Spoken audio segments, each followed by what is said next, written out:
রসুনে সূরা ফাতিহা ফু দিয়ে খেলে কি হয় জানলে আপনি অবাক হয়ে যাবেন। আমরা অনেকেই কিন্তু রসুনের গুণাগুণ সম্পর্কে জানি না এবং সূরা ফাতিহা পারে না এমন কোনো মুসলমান নাই। আমরা সূরা ফাতিহা ছোট্টবেলায় ইমাম সাহেবদের মুখে মুখে শুনতে শুনতে মুখস্থ হয়ে গেছে এবং সূরা ফাতিহা ছাড়া নামাজও হয় না। রসুন খেলে কি হয়, এক নাম্বার হচ্ছে আপনার রোগ প্রতিরোধ ক্ষমতা বেড়ে যাবে। রসুন যদি আপনি কাঁচা রসুন খেতে পারেন রোগ প্রতিরোধ ক্ষমতা বেড়ে যাবে। তবে তবে এখানে একটি বিষয় রয়েছে, কাঁচা রসুন এবং কাঁচা পেঁয়াজ এটা খেতে পারবেন, এটা হারাম নয়। তবে নবীজি সাল্লাল্লাহু আলাইহি সাল্লাম এটা তেমন পছন্দ করতেন না, কেননা নবীজি সাল্লাল্লাহু আলাইহি সাল্লামের কাছে জিবরাইল সাল্লাম প্রায় ওহী নিয়ে আসতো এবং ফেরেশতারা তার সাথে থাকতেন। এই জন্য নবীজি সাল্লাল্লাহু আলাইহি সাল্লামের মুখে দুর্গন্ধ হলে ফেরেশতারা কষ্ট পাবে, এই জন্য তিনি এটা খেতেন না। তবে আমরা যদি কেউ কাঁচা রসুন খাই তাহলে অবশ্যই মসজিদে যাওয়ার আগে, মানুষের সামনে যাওয়ার আগে ব্রাশ করে তারপরে যাব, যাতে করে মুখে কোনো দুর্গন্ধ না থাকে, এ বিষয়ে খেয়াল রাখবো।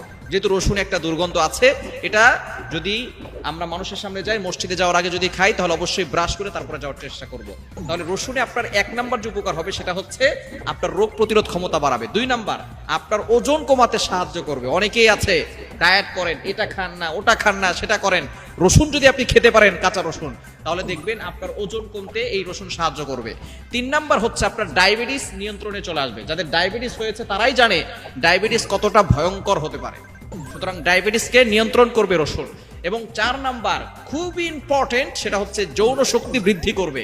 বর্তমান ইয়াং পিপল যারা আছে বিভিন্ন ধরনের গোপন পাপ কাজ করতে করতে তাদের যৌন শক্তি হারিয়ে ফেলে। আমরা বিভিন্ন ফাস্টফুডের খাবার খাওয়ার কারণে এবং নেশাযুক্ত খাবার খাওয়ার কারণে এবং গোপন পাপ করার কারণে অনেক পুরুষ এখন বর্তমানে তাদের যৌন শক্তি হারিয়ে ফেলছে। সুতরাং রসুনের কারণে কিন্তু তাদের যৌন শক্তি বৃদ্ধি পাবে।